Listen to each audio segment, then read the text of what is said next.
Salut à tous, ravi de vous retrouver sur canalturf.com. On va évoquer le programme dominical de ce 22 juillet, Quintet Plus sur l'hippodrome de Maison Lafitte. Voici tout de suite ma sélection pour ce handicap. J'ai placé en tête numéro 4 Dark American. Le cheval m'a bien plu à l'occasion d'une 5e place obtenue dans un handicap réservé à sa promotion, celle des 4 ans. C'était sur ce tracé courant mai. L'aptitude donc à cette ligne droite mansonienne, il la possède et à mon avis, il devrait en tirer profit.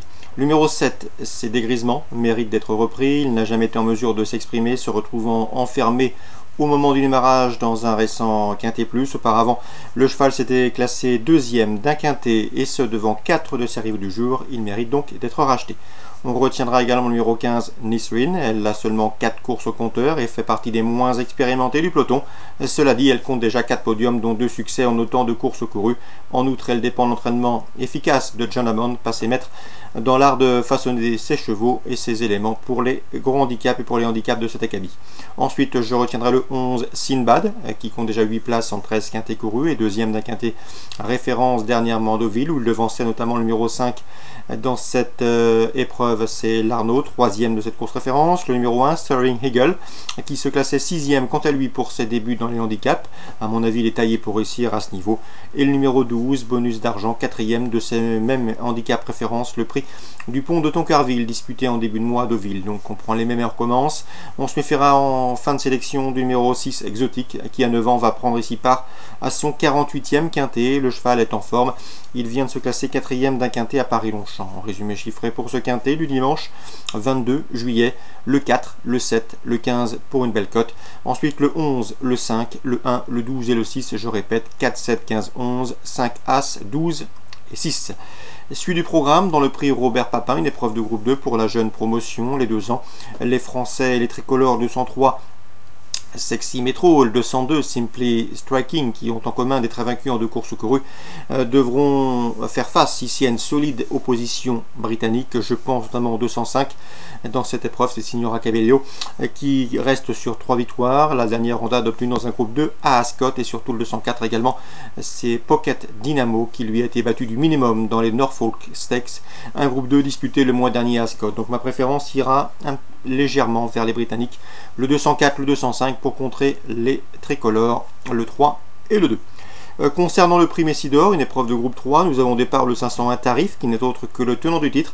Il tentera de le conserver, mais à mon avis, il devra sortir le grand jeu pour contrer le 503 Jimmy Two Times, lequel collectionne les podiums depuis le début de l'année. Et c'est en pareille société au niveau groupe 3, voire au niveau groupe 2. Donc 503 Jimmy Two Times, 501 Tarif, un beau match en perspective dans ce prix Messidor. Je vous conseille également de racheter le 701 Alsace Green. Le cheval a connu des ennuis de santé, la maladie, il a été soigné. Bruno Audouin estime que son cheval revient bien et vu son potentiel, eh bien ce cheval confirmé sur les parcours de tenue a les moyens de renouer avec la victoire dans ce prix du carrousel, une épreuve de estampillé listed. Donc le 701 Alsace Green à reprendre en confiance. Concernant la Capelle Réunion 2, dans la première, je vous conseille le 109 Diamond Forgian. Ça fait plusieurs semaines qu'on vous l'indique. À chaque fois, le cheval répond présent. Il a signé 4 places de 2e consécutives et reste désormais sur 2 succès. Il a déjà bien fait la Capelle. Il s'entend très bien avec sa jeune partenaire. C'est ce que nous a indiqué son entraîneur Francisco Criado. Et une nouvelle fois, elle devrait répondre présent et jouer la victoire. Le 109 Diamond Forgian.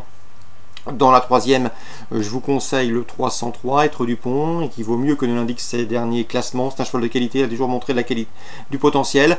Pas toujours très simple à utiliser, mais c'est un cheval qui, à mon avis, a la pointure d'une course comme celle-ci. Le 303, Être du Pont, un bel outsider à mes yeux, pour contrer, pourquoi pas, le 301, El Matador, régulier, et le 309, Entertain You, qui était réprochable depuis plusieurs semaines, 1er, 2e, 3e et récemment 1er au Croisé-la-Roche en début de mois. Donc hors du programme, 301, 303 et 309. On passe à la 5e, la priorité sera donnée aux plus riches avec le 512 Daguet Normand, au mieux comme en attestent ses derniers résultats, le 513 Dino Volo, un cheval en retard de gain, et le 514 Diamond Kaluma qui est efficace pieds nus. Il sera d'ailleurs déféré des 4 pieds comme lors de ses succès obtenus à Laval et au Croisé-la-Roche plus récemment. Dans la 7e, mon préféré sera le 714 Catchword, qui vient de se classer 2e sur ce parcours, et c'est en une 14-4, ce qui fait qu'il possède le meilleur chrono du peloton sur ce tracé. 714 Catchword, candidat au succès. Et enfin, dans la 8e, je vous conseille le 802 Bicêtre, il y a tout pour lui. C'est un bel engagement dans une course réservée aux vieux chevaux, le cheval est en forme, il et sera également déféré des 4 pieds pour cet objectif. C'est un bel engagement au plafond des gains. Bref, il a tout pour lui, le 802 bis-7. On résume tout ça rapidement pour la Capelle Réunion 2. La première, le 9 en jeu simple. La troisième, pour d'éventuels couplets rémunérateurs avec le 3, on lui associe le 1 et le 9. La cinquième, 12, 13, 14 pour des jeux combinés. La septième, 714 et la huitième, 802. Voilà pour les infos de ce dimanche 22 juillet. A très bientôt sur Direct to Course.